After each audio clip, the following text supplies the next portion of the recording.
Hi everyone, and welcome to this podcast recorded and produced by the Royal College of Occupational Therapists. This is one of a series of podcasts which really focus on hearing and sharing the career narratives of our diverse workforce and highlight a whole range of possibilities in occupational therapy. My name's Hannah Spencer, and I'm an occupational therapist that's had the absolute pleasure and privilege of facilitating and capturing these conversations with members of our occupational therapy community.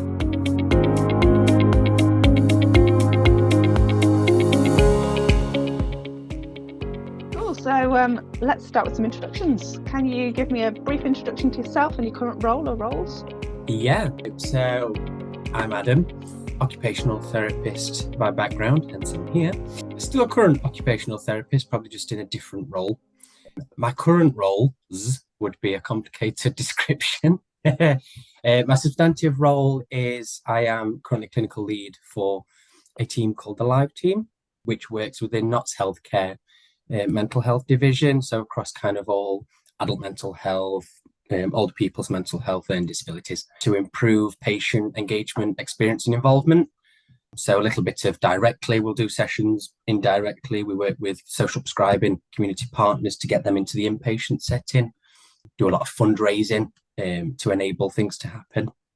But currently, as we speak, I'm covering as interim ward manager until I go on my leave for Silver Birch, which is one of our dementia wards. So I'm currently doing that as a split post. So the purpose of our conversation today, Adam, is around that kind of career journey and what's brought you to that point. So let's kind of start at the beginning. What drew you to occupational therapy? Can you pinpoint the source of that kind of career journey as River?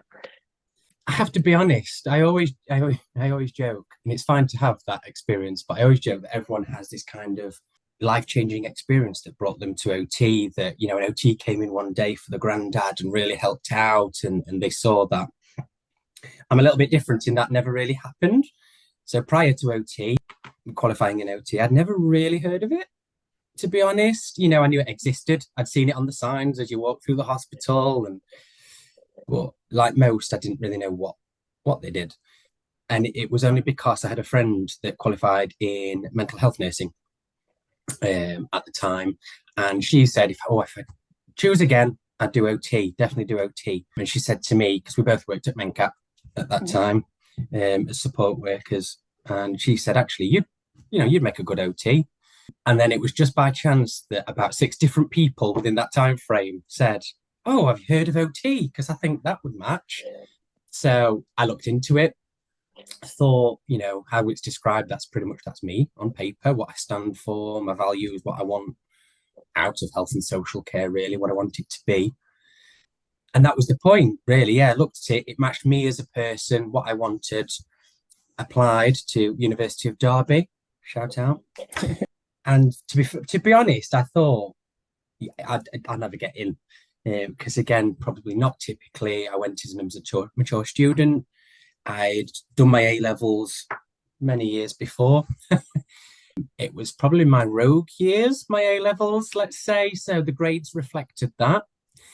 But Derby were really good and said, look, you know, you've got this experience in terms of being a support worker in learning disabilities, in social care. At that point, I'd just started to move up to management, so a bit more of the leadership style of stuff. And they said, yeah, we'll review your case in terms of your experience rather than just the grades, which, you know, I'm thankful that they did. Real. So it sounds like that kind of support workforce experience was really kind of key to shaping your career in terms of occupational therapy. Can you tell us a little bit more about that? Definitely. I think it's always good. And we have, so in the Live Team, where my substantive role is now, we take on student placements, like sandwich placements. So they'll be with us for a full year in various guises, implementing, you know, the 5 ways. So we've got 2 sports students with us at the moment. And they come to us to experience healthcare, see what, you know, area they want to go in, but kind of get, career advice from us. And one thing I will always say to them is, you know, it's good you've come on this placement, because that background experience, even if it's just volunteering for a short while, if it's just popping in for the day in different areas, is invaluable, because you see what you want, but you also see what you don't want in terms of health and social care, whether that be your job role, and how things are treated and respected and used, but the people at the heart of what we do. So, what they miss out on, what could we do better? Yeah, you get to see that bit, and it gives you a good mindset for starting in something like OT. How can post qualification, how can I tackle that? So So that yeah, definitely kind of contributed towards your, yeah. definitely invaluable experience. What else has contributed along the way, Adam? My friends call me the Energizer Bunny for good reason. I'm not kind of want to sit back and do things by half.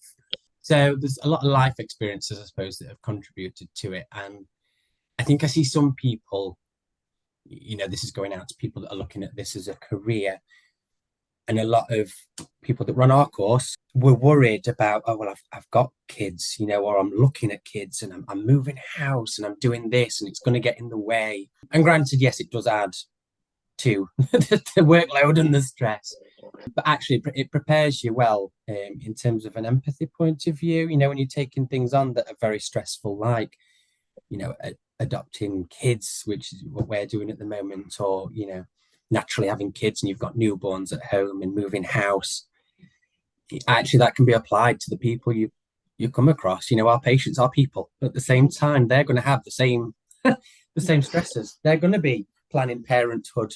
I work in inpatient settings primarily. If we think of moving house, we're doing it of our own free will to somewhere we want to go. The stress that puts us under, actually, we're dealing with people who were whisked away out of the house, sometimes overnight, by people they don't know, to an environment they don't know. And actually using that from an empathetic point of view and a person-centered view, what impact that's going to have. Because we sometimes focus on, yes, this diagnosis of schizophrenia, this is what we need to be focusing on. But actually, as OTs and as a full MDT, we all work together, we're all in the same boat, put into the centre what the wider experience of that person is.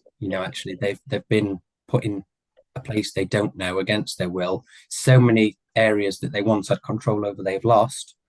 And what does that mean? How can we tackle that? How can we give them that back? How has your environment around you enabled or restricted your career journey then? That's a nice segue there. You talked It is, isn't it? Yeah. Smooth. I must admit, I've been very lucky in terms of my environment and it enabling me to progress. So I worked for MenCap as a support worker. All the way through there, I mean, I had a really good manager. She was very promoting of development and experience and pushing me forward. At the same time, you have to grasp that yourself. You reap what you sow. You have to go out and get it at the same time. So I was really lucky in that at the start of my career, they were already pushing me for what's next, even if that wasn't within the company. They were really open and honest and said, look, yeah, you might get a bit stuck here. Go out, qualify, get yourself out there. But then obviously post-qualifying, so, well, how the environment enabled. So we were part of the early release of students when COVID-19 became a thing. So I think that was a different environment to freshly qualifying. It's bizarre to think that actually, as a qualified occupational therapist, I've never worked outside of COVID-19. And there are so much more restrictions and things that have been in place that you have to build a resilience to, and that extra problem solving level, especially in terms of OT, when we're all about social engagement and communities and identity and coming together.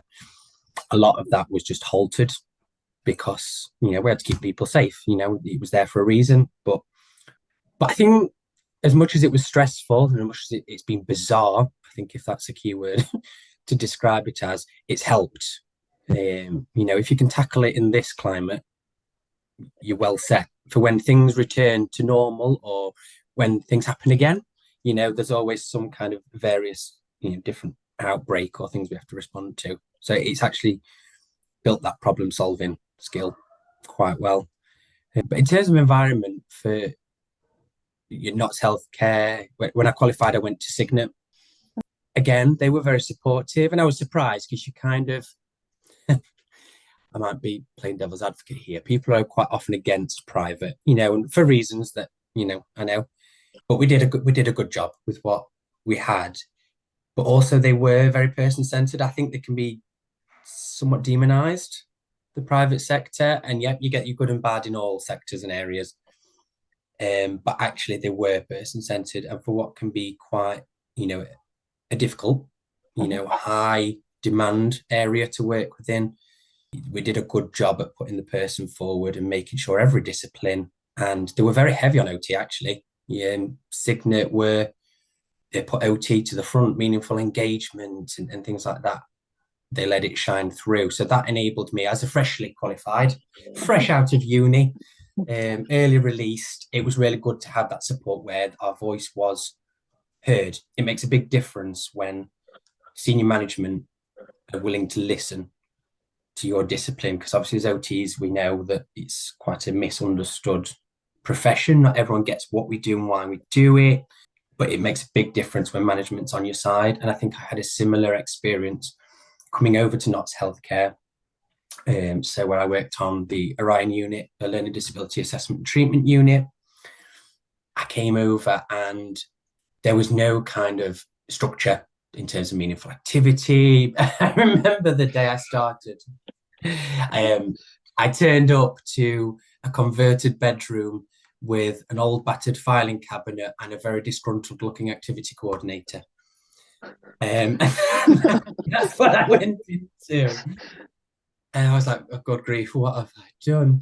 But again, there was a new manager that was very heavily on, you know, meaningful activity and the value of OT and what we bring, you know, not just enabling us to do the job, but empowering the rest of the team, so your HCAs, you know, the rest of the MDT to know what we do.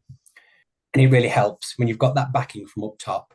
And I think that has, I've always been interested in leadership side of OT. You know, when we did our public health module at Derby, and, you know, creating a service in Australia for, you know, First Nations. And that was where I saw myself in OT, that kind of wide strategic level, population level.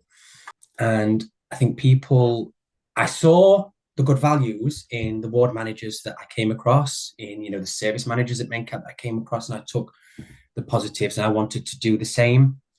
So when an opportunity came up to be a ward manager, which again, the environment has been so supportive at Notts Healthcare. Typically, ward managers are viewed as nurses. You know, we have to be a nurse, or the job adverts say, you know, an MC registration, but a lot of work was put into changing that so that AHPs could apply, you know, using some of that AHPs into action, AHP leadership stuff that's going on.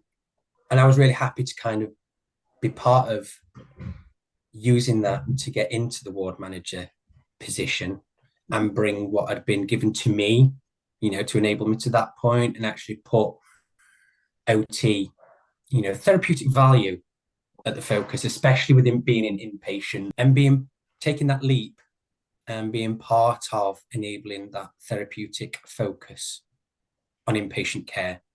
You know, I'm glad I've done it, and I'm glad I was supported to do it. And the feedback I've been given is that, you know, I can only speak for Notts Healthcare because that's the trust I'm in, but senior management have said in all directorates, so, you know, learning disability and MESOP, mental health of older people, they're wanting to give it to your AHPs. They're wanting OTs to come in because they value our different view, our problem solving skills. You know, what we do as a core actually matches with leadership very well in terms of education, you know, problem solving, overcoming things, working in a person-centered manner, adjustments. It's leadership at its core. And senior management, you know, they're wanting that, but people just aren't, you know, OTs aren't biting, aren't wanting to take that leap. And I think it's probably some fear. I think conversations I've had, a lot of the fear is loss of professional identity comes up in terms of why they wouldn't take that leap. And what I would say is, you know, be prepared for your professional identity to change, definitely, and having to fight a little harder to keep it. But you can definitely keep your OT identity in alternative leadership positions like the ward manager or, your clinical lead of the live team, as I am now, you can definitely maintain your OT professionalism. And, people will say, oh, do you miss being an OT? But that's your opportunity to say, I still am. I still am. I'm still using my OT lens. I'm still using my OT skills. I still am an OT, For but sure.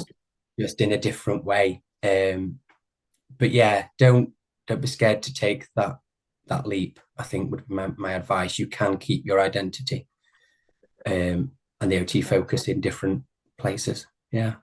So you've alluded a little bit to the environment being really supportive in that transition to practice, even though it was in strange circumstances.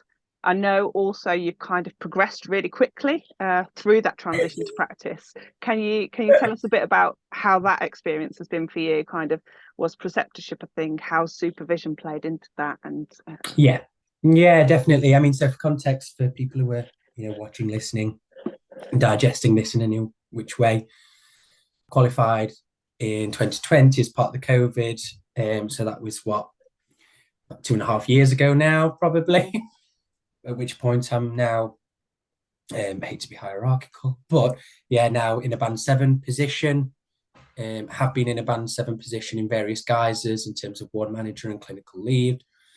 And I suppose, yeah, stereotypically, that is quite a quick, launch into, a senior position.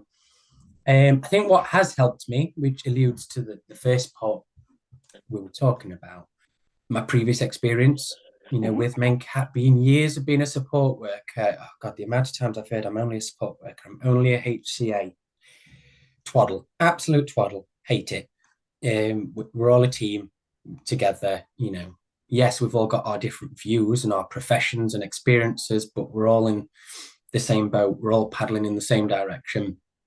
And that has helped me progress, and kind of, because you do get people have kind of looked at you funny when they ask, because it naturally comes up. When did you qualify then? And you get the nice part of it when I sheepishly say, 2 years 2020? ago. Yeah, a couple of years ago. You get both sides of it. So you get people that actually go, oh, you could never tell. Wow.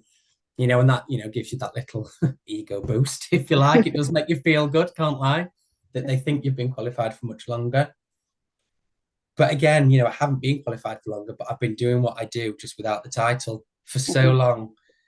And yes, there is a difference. Do you know what I mean? I'm not going to throw away, the validity of qualifying.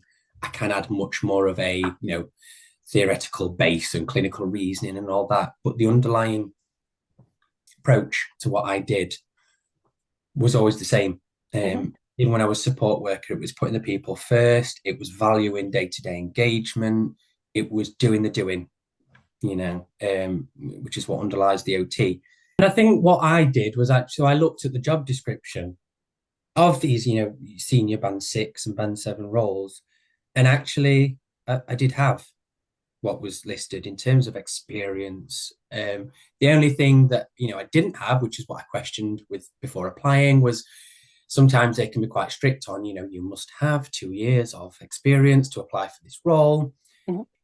But the NHS, they were quite flexible with that. And I think it's been creative, because it is what it is. What is that experience? As we said before, yes, I worked for MenCat for many years doing the doing. So I have got that experience. And I did work with, various professionals, in terms of working for MenCap in supported living. I was working with professionals to get, that person, that bath seat, because they needed it because of physicality, helping the manager get those extra hours because they were being isolated, and occupational deprivation that we now know it as. But we were starting to see that. So yeah, take your experience. It doesn't have to be what's on paper and on your ESR of how long you've been qualified. What about challenges along the way? What about boulders kind of in your river? Yeah. COVID. As a boulder and as an environmental influence. Yeah, COVID was definitely a barrier in terms of what we learn what we learned at uni in terms of how it's going to be and how that could be implemented was two very different things. Like I say, with the restrictions of COVID and the burnout, I think it's working long hours, it's people being off sick, and what the COVID restrictions meant. If you had symptoms, you couldn't come into work, which was needed to keep people safe. But that also meant at times we had 2 staff members when we were meant to have 12. And NHS staff are still recovering from that burnout, from whatever happened, from watching patients that areas that we didn't expect patients to be dying and passing on. Working in an inpatient mental health setting, having a patient pass from COVID, and that's not something that staff teams are used to. They're not trained in palliative care. We're used to having people that just done well, and we work with them and move them on. There's a lot of mental impact that comes with that's still being reeling from it, and learning how to do your job and how to be a professional in that. It definitely added boulders in the way, because you had to deal with, you had to make sure you were okay before you learned how to implement the Mo-host. It was, you had to get Am I surviving? Yes. Yeah. It was, everybody went into pure survival mode. And I think acknowledging that at this point, we're still coming out of that. I think in terms of, other boulders, the timing sometimes, like I started to allude to earlier, yes, you've had the positive of, you've been qualified for 2 years. You do come across those people that kind of are quite hierarchical and, you've only been qualified for 2 years. What do you know? But I think just don't be afraid to, I'm a very logical person in my approach. And actually, if I can sit with that person that thinks I don't know anything and say, oh, well, actually, I think this because of that experience. I think this should happen because of that assessment that I did, that I am trained to do still, regardless of time. If you can strongly be confident in the reasoning for your positioning, and your voice, you can win those people over. Do you know what I mean? As long as they learn, it's the safety net, isn't it? Everyone wants to feel safe and secure as OTs. We know this. We want that structure around us. And historically, that structure has been that you are led by people with a wealth of years of experience, and and it equates to time. But as long as you can sit down and have those conversations and say, maybe I don't have the time, but I still have the experience, and this is how I can back it up. Do you feel like you've been able to be or to bring your best kind of authentic self to occupational therapy? I think I have, in the majority. I think, again, I've been very lucky to have supportive management. And like I say, you can't underestimate the value of having senior leadership on your side, even if it's just turning up to a meeting and saying, yeah, listen to him. Yes, yeah, we value OT. So listen, even if it's just that, it goes so far. And I have been my authentic self because I've lucky to have that supportive management and the people around me on my side. I think I'm quite a headstrong, bolshy at times person with strong views, and I think I've used that to my advantage. Being headstrong with what my authentic self is. And at times where that's been questioned and been challenged and being pulled into, other members of the MDT wanting me to do X, Y, and Z as an OT because that's what they think the process is, or being pulled toward the medical model rather than that. Having that the personality to be like, no, I don't agree with that because of X, Y, and Z. Back it up. Don't just be obstructive for being obstructive. Yeah. Again, if you sit and you take the time to reason, to use your experience, qualified and non-qualified, because I worked in LD services and did previously, I could pull on my unqualified, and that was respected just as much as my qualified. Yeah, and then with time, I was able to be myself, and you don't have to question it because it becomes embedded that they're like, all right, okay, this is what I think, but what do you think? Rather than just putting a one-sided story across. So I think I've been quite lucky in terms of being, myself and what I value. Yeah, and there have been times where pick your battles, pick your battles and choose your wars is a very something I've learned before I was qualified, and something that has put me in very good stead. I think you can hear the rhetoric of be strong and stand for your professional identity and go too far the other way, which I will hold my hands up. I think, I have done in my time qualifying. I can be quite, headstrong in what I think it should be. And I've had to work hard and I've had to reflect and take 5 seconds and say, okay, what can I do to change that and take a step towards the middle in terms of, and then I'm still being my true authentic self. Some people might say, well, that's just, you're laying down and you're giving up on. It's not. It's you can still stand for what you believe in, but everyone around you also has things they believe in. And whether you agree with it or not, it's just as valid. And it's how you work together to hear everyone's views and everyone be their authentic self together. A key bit of what I've found in leadership and what has been really respected by staff and really builds a rapport is me saying, I don't know. Being able to say, actually, being honest, I'm not sure about that, but I will support you to find out. I will go and find out and learn so I can help you. But at this time, I'm not sure either. We are human. We're all one team, and you don't have to be invincible and know everything and have control of everything, but you can still be your authentic self whilst meeting in the middle and working with others. So I've been quite lucky in terms of maintaining myself and having people that were willing to be around whilst I learned some of that myself. Have there been times where you think that your kind of career journey has changed direction in a way that you'd not anticipated? I mean, yeah, the pace definitely wasn't anticipated, but yeah, I'm lucky that I've had that. I've been able to challenge that and take the chances. Do you know what I mean? That the opportunities were there and they were listened to. And I did think I'd be a preceptor. So for context, I never did a preceptorship.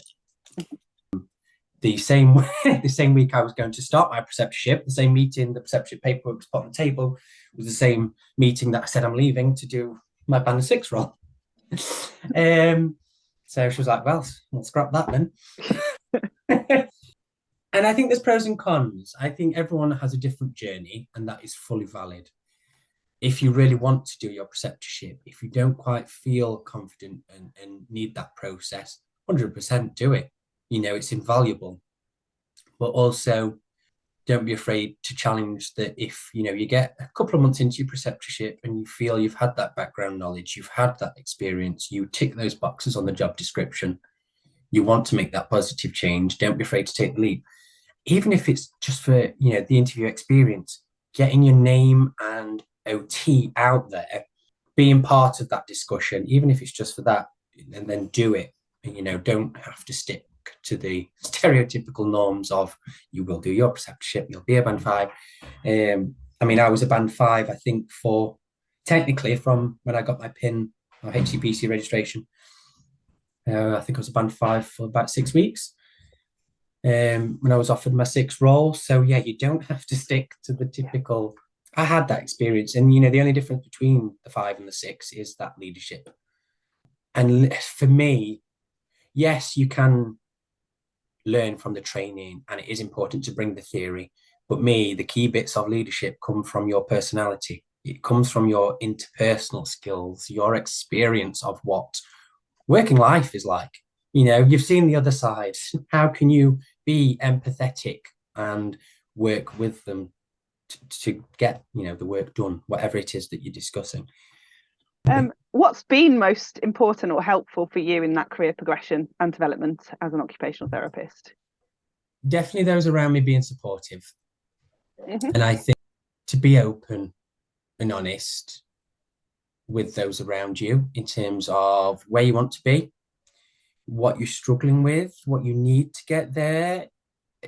Again, I can only speak for not trust because that's who I work for, but 9 times out of 10, it's kind of asking you shall receive. people often say, oh, we don't get any, progression opportunities, we get no training, we get no, but actually, you haven't asked for it in the proper way. You haven't gone out there. And I've always said to my teams, obviously within reason, because we have to do budgets and timings and stuff and all that, but within reason, if you see something, even if it's in, if it's in the RCOT magazine and it's not entirely related to the course or it's not through the trust, if you can come to me and say it is fully valid, this is what you will bring to the team, how it's going to work, I'll put you on it.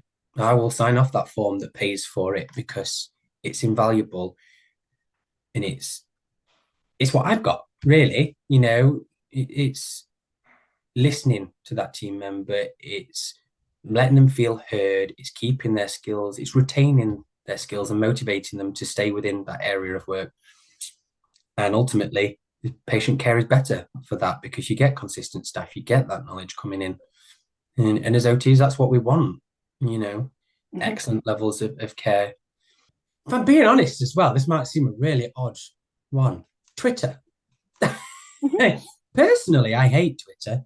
In a personal capacity, don't use it. But, obviously we had that module where you sign up and you have to make a profile and everyone just sat there like, why am I at uni making a Twitter profile? What's that about? But I must admit, and this is the advice, because I was at a careers fair this week at NTU, and they were looking at, how do I get in touch? How do I experience different places and people and the most invaluable thing for me actually is Twitter. Because of that, being able to quickly link in with people, network with people, get your name out there, even that when it crops up at a later date, they'll be like, oh yeah, I spoke to him about such and such, or oh yeah, they showed interest. And when something comes up in terms of someone else running a project, they might have your name then in mind, and it's another opportunity for you. And actually, it's helped me in leaps and bounds networking, even if it's just hi, I've heard your name and I really appreciate what you do and I'd love to have a chat one day.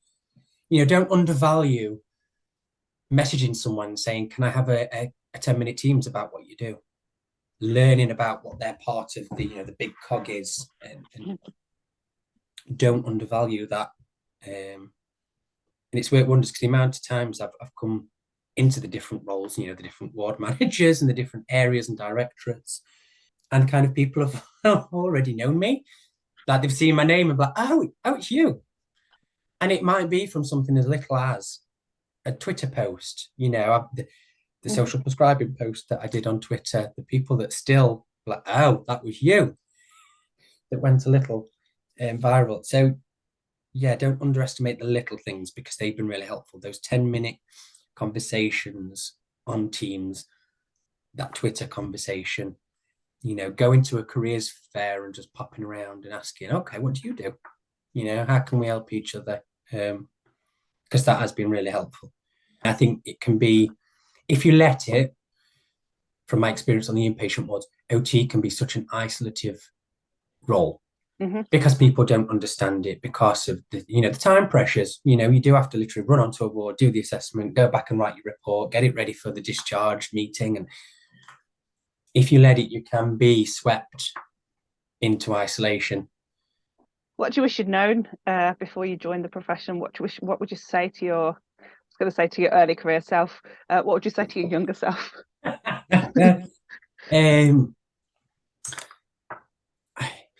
Be prepared for paperwork. Being honest, that would be my first one. At uni, you can be sold a little bit of a dream that you're going to be sat doing art classes with your patients, and which you still do. Don't gate that, you still do. But there is a lot of paperwork that comes with post-qualification. Yeah, being confident in that you're still doing what you need to do as an OT. You still are being person-centered, even if it's not patient-facing every day. Other advice to my younger self, stick with it. Into another kind of point of context, I nearly didn't qualify as an OT. It was only because of, Karen Newbury, shout out, lecturer at Derby. it was only because of Karen that I continued in year two. I nearly dropped out because, if I'm being honest, I sat with her and said, what is this? What am I doing? I don't know why I'm doing this. But I sat down with Karen and she's like, look, even if you qualify and then don't go into OT at all, at least take it, have that lens, have that, you will always have that occupational focus in the back of your mind that is guiding what you do, but stick with it. And I'm so glad I did. So in some ways, I owe my career to Karen Newbury. But yeah, stick with it and don't be demotivated. Healthcare is hard. You will have times, you'll have days, if not weeks, where you sit at home wondering, why do I do this? But stick with it, because times do get better. But I haven't stuck to OT. People see OT as that typical OT pathway, don't, but I've probably not stuck to that. And advice to my younger self is, don't be afraid that you don't have to stick to that. Even as a ward manager, what I've done in terms of promoting the identity of OT, the value of OT, has been invaluable. Yeah, don't be afraid if you don't. Stick with it. Where's next for you, Adam? Oh, fingers crossed, all going well. Adoption leave. So yeah, got that coming up in 3 weeks. All being well. So I think what's next for me is a breather. Let my feet stay on the ground for a little bit from what has been a very turbulent, excelled pathway. Wouldn't change it for the world, but yes, I'm more than ready for that 5 minutes breath. Right, let's stop progressing for a little bit. Let's settle. So I'm looking after me for a bit next, which again, don't be afraid to say that's what you need to do. I've laid the foundation for my kind of professional development, if you like. I've got myself out there. I've focused on that for the past couple of years, and now it's me time. Yeah.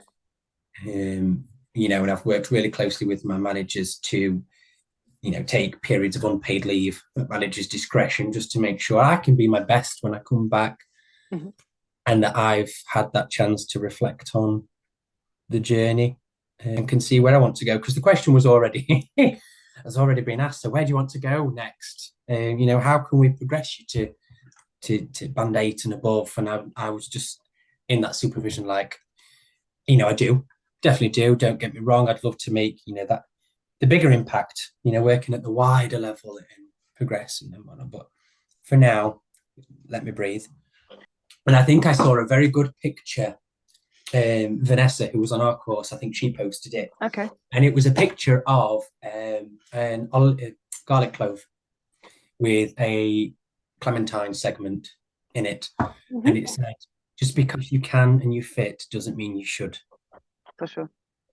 And I think, that's the other side. Grasp everything as you can if you're ready, but also know when you want to take 5. And it's okay to say no. Yeah, yes. It's okay to say no. I currently did, I've just finished the Mary Seacole programme, which is the leadership programme within the NHS. And a part of that, you do a 360 review. So the current team you're within do both kind of quantitative and qualitative feedback. And one of the main things of qualitative feedback, which I was already, reflective and aware of, was learn to say no. Don't take too much on.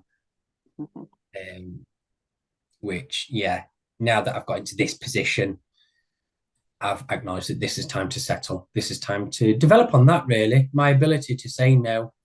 And like I said earlier, everyone calls me the Energizer Bunny because at times I take on 50 million things and then suddenly realise, oh, good God, what have I done?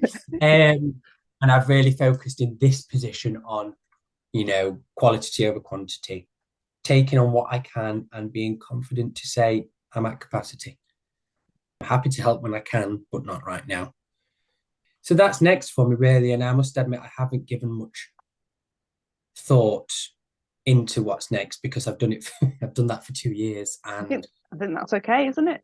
yeah, my focus now is going to be my boys and my family, Yeah. and the other side of my work-life balance of, what we preach as OTs, occupational balance. I'm going to practice what I preach a little and take a bit of my leisure time and, looking after my kids and my home life. And that's okay. Damn right. Is there anything you'd add to anything we've discussed today? Don't be afraid.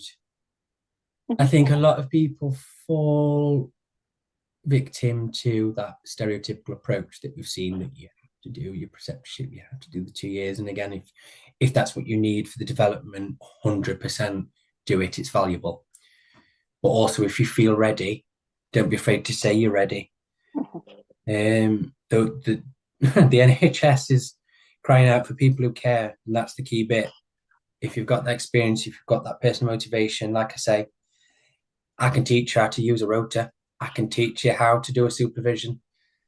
But as long as you feel you're personally ready, you've got those values, you've got that drive to put patients first and be therapeutically involved, go for it. Even if it's just for the experience of the interview, of getting your name out there. Do it. Yeah. In life, you only regret the things you didn't do. So that will be my parting piece of advice. I've got a quick fire finish the sentence question to end the recording with then. Okay. So being an occupational therapist is? Oh, gosh. Being an occupational therapist is... I've got one, but it's a bit stereotypical and I don't like that. Being a superhero without a cape. Yeah, it goes around, but it's true. It's true, yeah. Cool. Don't undervalue your professionalism, opinions, your voice, your experience. So yeah, just see that yourself as being a superhero without the cape. Cool. Thank you for talking to me today, Adam. It's all right. Thank you for having me.